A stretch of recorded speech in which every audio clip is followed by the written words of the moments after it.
Art directors ఎప్పటికప్పుడు stories మారుస్తూ ఉంటారు, హీరోను చేంజ్ చేస్తూ ఉంటారు. మ్యూజిక్ డైరెక్టర్స్ విషయంలో మాత్రం ఒకరికే లాక్ అవుతుంటారు. కానీ అనిల్ రావిపూడి ఈ సెంటిమెంట్ను కూడా బ్రేక్ చేసేస్తున్నాడు. ఎప్పటికప్పుడు మ్యూజిక్ డైరెక్టర్స్ను మార్చేస్తున్నాడు.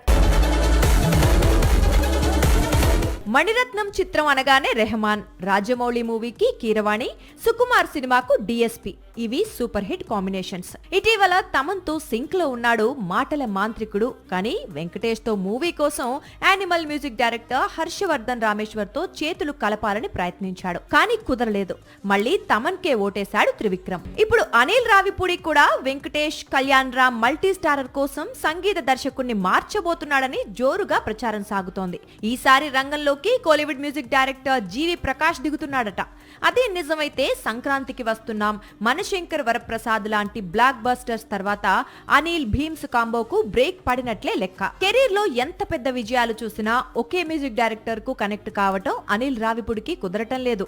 ముందు సాయి కార్తిక్, తర్వాత దేవిశ్రీ ప్రసాద్, తమన్, రీసెంట్ గా భీమ్స్ అందరితో వర్క్ చేశాడు. మ్యూజికల్ బ్లాక్ బస్టర్స్ అందుకున్నాడు, కానీ కంటిన్యూ చేయలేదు.